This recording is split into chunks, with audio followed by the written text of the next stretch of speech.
All right, what's up, guys? VV back with another video. And in today's video, guys, more of an update style video, almost like a news type of video. Because not a whole lot's going on right now in the community, so I'm just trying to keep y'all updated on stuff that I know about coming out and some pretty important stuff that is right around the corner. So first, we're going to go over what you see on the screen here. We're going to be going over regionals coming up over in the West. Then we're going to be checking out EB01 and ST13 is coming out. We're going to talk about the release dates on that and the cards associated for those who don't already know about it. And then we're going to talk about a little bit about the meta in the West and the East, see what's going on, see which leaders to look out for and things like that. And then lastly, at the very end, for those who stay long enough, excuse me, or for people who want to skip ahead to, I'll have a Black Purple Z sim game at the end that I did. Just a fun game of Black Purple Z. So let's go ahead and dive into it, guys. You know what you're getting into. Let's just hop straight into it from here. So first up, I'm on moonlighttcg.com right here. That's the website I'm on. There are a lot of regionals coming up, guys. And one nice thing about this website is the way it is set up is you can click on, like, so if you go to Moonlight TCG, just the main site, and you want to get involved in a tournament, like some big tournament coming up, like, okay, for example, I'm going to the Kissimmee Regional. You click on this, and look at this, guys. They have exclusive discounts for nearby venue or nearby hotels to the venue. Like this one here, $80 per night, and it does have a, you have to book it by a certain time, but it has the promo code, what to call, and all that stuff. Awesome feature of this website. Yeah, I love to see stuff like that. And speaking of that, guys, so this weekend is Hampton, Virginia Regional. That is April 6th, this weekend at the time you're recording this video. As in, like, right now, my head's in the way for y'all, but it is April 5th. So tomorrow is the Hampton, Virginia Regional. Okay, that's happening tomorrow. And then next week we got Peoria, Illinois, and Arlington, Texas. Then the following weekend, Kissimmee, Florida, and Niagara Falls. I will be at the Kissimmee, Florida Regional. Almost no doubt about that. Something crazy would have to happen for me to not go to that. Excuse me. And then the last weekend in April looks like the Oviedo, Florida. I don't know if I'll be able to go to that one, but I'll see what I can do. But I don't think I'll be going to that one. For the rest of these guys, hop on the website and check these out if you're interested in going to any of these. So we do got a lot of regionals coming up on the horizon. Then we also have two pretty big releases coming out, two very impactful releases coming out in the very near future here for us in the West. April 19th. So, 2 weeks from now, 2 weeks from me recording this video, ST13 is coming out in the West. This has some big leaders in it. Black Yellow Sakazuki, what am I talking about? Black Yellow Luffy is coming out, and this leader is very dominant right now in the East. It's doing very well. Blue Yellow Ace is starting to pick up a little bit of speed. Once it hits OP07, it gets a card that it really needs. Sabo has not done too much other than at a local level, so we'll have to see about Sabo. But Black Yellow Luffy and the cards that come in this deck are just absolutely massive for how would you say it, for the what's coming up in the meta. Like, for example, these are the cards coming out. I've done an entire video going over these, and we won't go over all these. We're just going to, like, kind of breeze through them.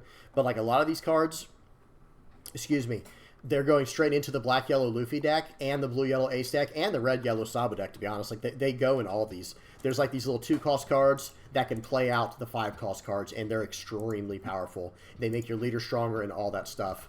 And then, like, there are certain cards like Ace. This is probably going to be able to go in any yellow deck because it's a 5-cost, 7,000 power rusher if you have 2 or less life cards. So, I mean, this card is just, incredible for what it's doing. Just absolutely incredible. So this is something you're going to want to get your hands on. And I do understand people, get a little bit annoyed by how Bandai does it, where you have to buy 2 to get a full playset of certain cards. But they're marking it at $35.99. That'll be $70 to get 2 of them. And I'm sure it might even be more than that, depending on where you are. Like, I think some stores, they'll, like, jack up the prices, unfortunately.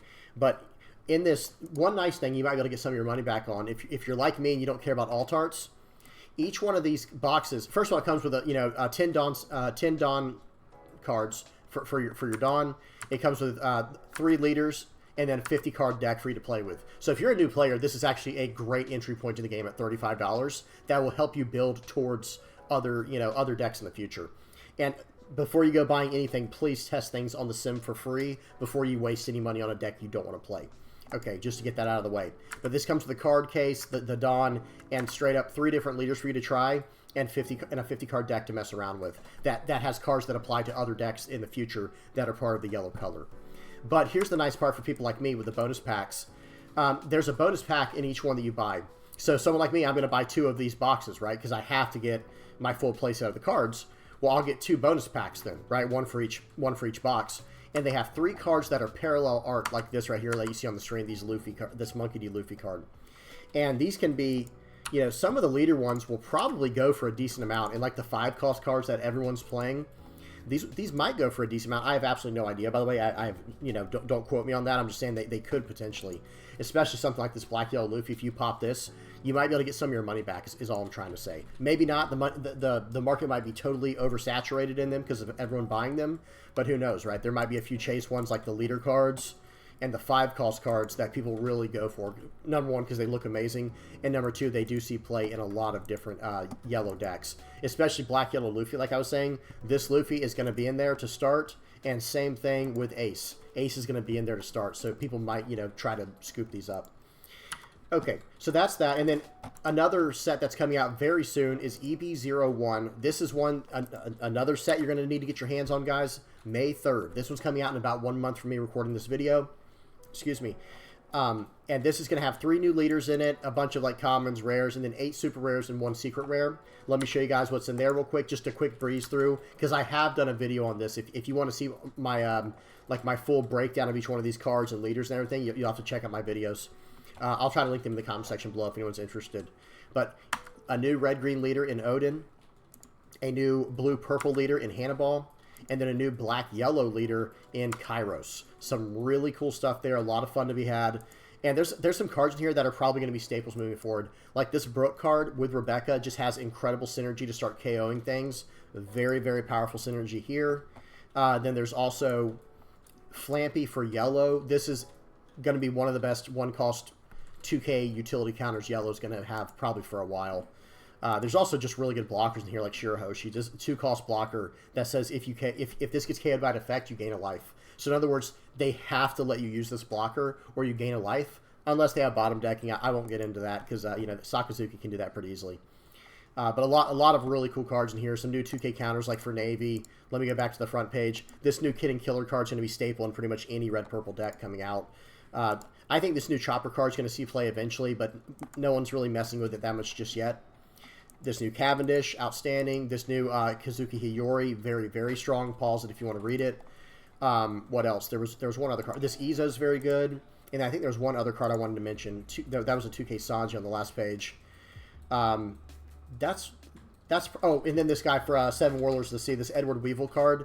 This seems like it's going to be very nice for the 7 Warlords of the Sea mono blue Dofi deck, where you can cheat this guy into play with the leader's effect if you set your top life cards properly. When he comes to play, you draw a card. He's a 4-cost 6K, just really well statted. And this card's actually very interesting as well, this Inazuma card. End of your turn, if you have 2 or less cards in your hand, draw 2 cards. Just really, really nice. And it's a 6-cost, 7,000 power, 1K counter card. That's just a really good card. Okay. So that's coming out soon. That's coming out on May 3rd, 2004 for us in the West. So again, April 19th for, let me go back. April 19th for the Ultimate Brothers deck coming out. And then for the EB01, May 3rd. These are 2 dates you're going to want to mark down on your calendar. Make sure you're going to be able to pick these up when they come out. Okay, next up, we're just going to look a little bit at the meta going on right now. The West has kind of hit it's done it again where there's kind of just a 3-deck triangle going on. I know a lot of people don't like that. I'm not the biggest fan of it, but I understand why it's happening. People want to find like the 3 best decks and then play test them over and over again and be ready for tournaments. And they want the most consistent results, obviously. So right now, Gecko Moria, Katakuri, and Blue-Black Sakazuki, that's kind of the triangle currently. It is what it is. Gecko is slightly favored if you look at like metrics and stuff. Eggman did a video recently that has like an entire graph on it. Go check his stuff out if you want to know more about it. But if you look at just ranked TCG games, and that's a little bit of a broad spectrum, I know, because it doesn't show like the highest percentage players versus the lowest percentage. Just general average results across all of ranked TCG. It's showing that Gecko Moria is slightly favored into Sakazuki. Sakazuki is slightly favored into Katakuri, and Katakuri is slightly favored into Gecko Moria. And when I say slightly, I mean like by like 3 to 5%. It's not a whole lot. So that's kind of the bulk of what you're going to probably be seeing in these regionals over here in the West currently. Reiju does pop its head up every now and then. That deck can be very good, especially if it high rolls. Very, very solid. And else, I mean, here you got second place in a 350-player tournament. I think it's kind of just a little bit slower version of Katakuri. You know, it's almost like a more controlled version of Katakuri. So that doesn't really surprise me. I think the lists are pretty similar. And then you will also see, like, Edward Newgate popped up a little bit here and there. Green, yellow Yamato as well. Not very much, but it looks like things have unfortunately, I don't want to say unfortunately, but I do want to say that it's kind of gone to a triangle meta currently. That's just kind of the way it feels, with a few outliers in there like Edward Newgate, Zoro, Green, yellow Yamato, and Reiju. They can all kind of sneak in there and do pretty well, and probably Perona, black green Perona with the right pilot, high rolling for the night, might do pretty well as well. Okay, and then also let's check out the East real quick while we're here. The East is much more diverse, much more variance over in the East currently. But I don't think we've seen any major regionals just yet since OP07 released and since Sakazuki has been banned. So it's kind of a free-for-all over there currently. We got Gecko Moria popping up over there still, and this is in the OP07 meta. SC13 Luffy, Enel. I think Enel's very strong right now with the new cards that came out OP07. The new Bonnie leader is very powerful. Boa Hancock popping up here. The new Lucci popping up. Reiju. But again, none of these tournaments are really massive tournaments, so we don't really have too much to go by. We're still kind of waiting on what's going to happen there. We need to see what's going on at the highest level of competition before we can really say what's running the meta currently. Okay, so that's pretty much it for the video. This next part here, I'm gonna play. I'm gonna turn on one of my games from the sim. Let me go ahead and blow that up. And we'll look at the deck list at the end. But that's about it for the actual news part of the video. This next part here is just going to be a little bit of bonus. So here we're going against Z. I'm playing Purple Black Z versus Blue Black Sakazuki on the sim, unrated. You know, this is not ranked or anything like that. This is just a game for fun on the sim. And what really inspired me to want to play this, spoiler warning, there's a new leader coming out. Again, spoiler warning. In OP08, so nothing what we just looked at. In OP08, there's a new leader coming out called King, Black Purple King, and he's going to be set, I almost said Seven Warlords of the Sea, not Seven Warlords, Animal Kingdom Pirates, where he's going to be black and purple with Animal Kingdom Pirates, with ramp to get to Kaido super early, or you can get to, even this 10 cost Kuzan you'll be able to get to super early.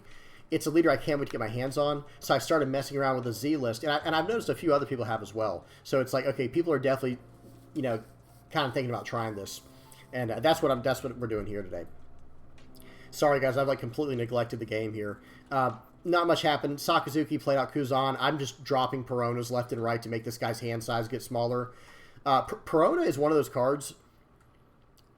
I think it should almost go in any black deck going forward. Number one, it's an incredible 2K. It's a 2K counter. Okay, it is a 2K counter. Number two, you can make decks that want to control their, that want to have a lot of hand size. You can help offset their draw card potential and their cycle potential by making them trash cards by playing this. Okay, that's just such massive value, right? I mean, here he is swinging 8 into my Perona.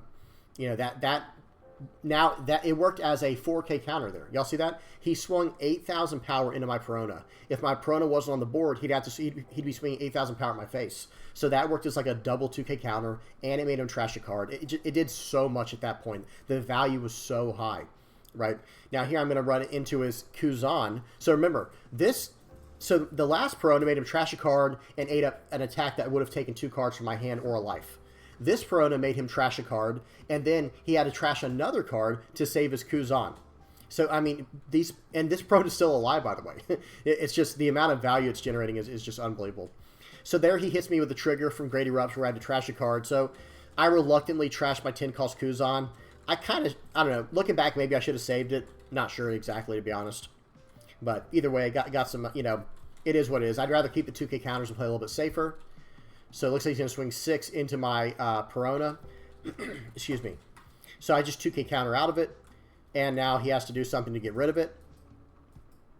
Okay, he's going to play out Rebecca and Tashigi. So he still can't even get rid of this Perona. So this second Perona has made my opponent trash a card it, and it also, by attacking into his Kuzan, ate up another card from his hand to save the Kuzan, and now it's going to get to attack another time. So the amount of value that Perona can get if it's not dealt with is just astronomical value. It's just disgusting amounts of value.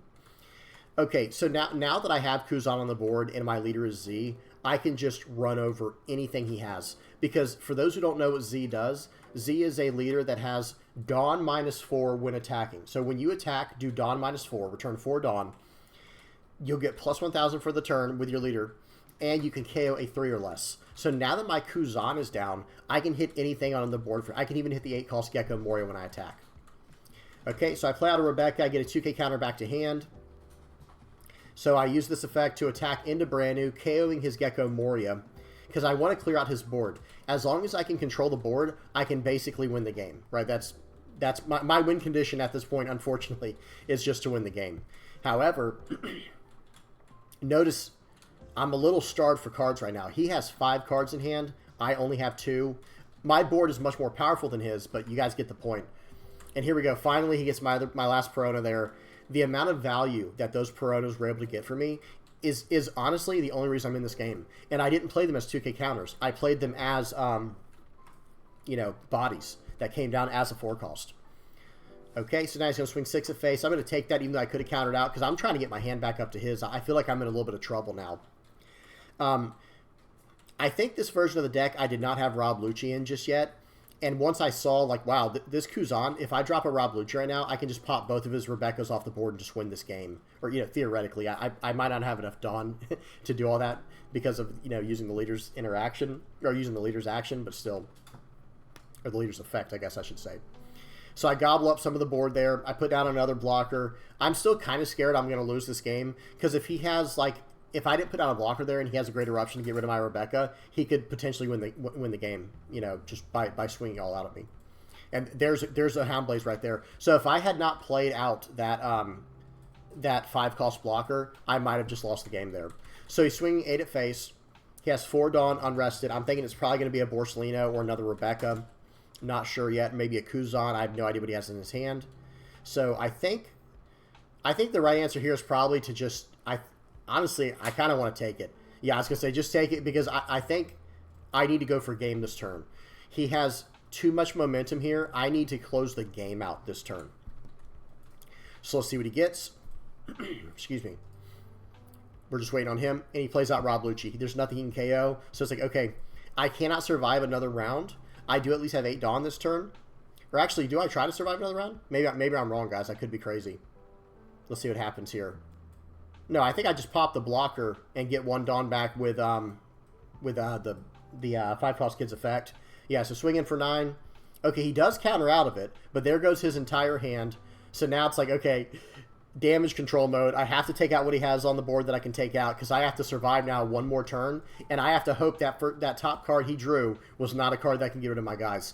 And realistically, there is no 1-cost card that Sakazuki runs that could just get rid of both my blockers. You know what I mean? There is no, or excuse me, just one card answer.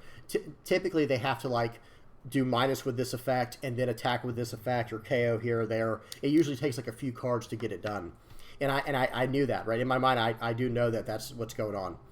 So he swings for 7. I 2K, 1K out. I 2K counter, 1K counter out. So now he has to get through my blockers with only 1 card in hand. The best situation he could have is, it's not even Borsellino, right? Because then I just block with the other guy. He would have to have a 3,000 Worlds, and a lot of Sakazuki decks don't even run that. So it looks like this game's over here. I think he's just kind of coming to grips with it. I mean, depending on what he has in hand. Okay, now I use my Rebecca blocker. He has 4 Dawn left. Borsellino will not do it because all I have to do here is swing 5. Okay, and he actually just quits.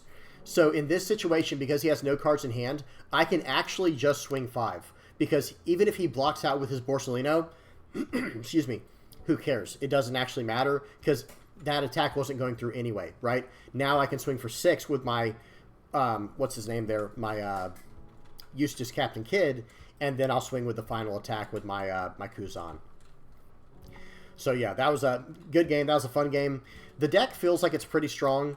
I think Black Purple King that I referenced earlier is going to be a little bit better because he's going to be able to draw cards with his leader effect or do Dawn Reduction. And that's what I felt like I was it felt like I was running out of gas. Like, because I'm running Gecko Morias. Y'all see the Gecko Morias? I was running Rebecca, I'm pretty sure, too. It just felt like I was really running out of gas. So this is the list after I revised it a little bit. I don't think I was running the Luccis. I don't know what was in the place of it, but I'm pretty sure I was not running the Luccis. Or maybe I just didn't see them. Maybe I was running and I just didn't see them, because that does happen every now and then. But this is the list, guys, that I was running in the video. Like I said, I think other than Lucci, this might have been a different card. Can't remember now. But this is the list I recommend messing around with, trying. Modify it to your own likings, to your own wishes. You know, however you want to run it. But it felt pretty strong. I didn't see any Zoros either. The Eustace Kid was very solid. This kind of won me the game, to be honest, because if I didn't have that blocker when I had it, I'd have just been done for. And I don't remember seeing these. Maybe, who knows? Like I said, I might have made some revisions since I played, but this is what I'm currently rocking for that list. And most of it is, you know, pretty much what you see, or what you already saw. So yeah, that's about it, guys. If you guys got any comments or questions, suggestions, please don't hesitate to listen down in the comment section below. Hope you guys enjoyed, and until next time, guys, peace.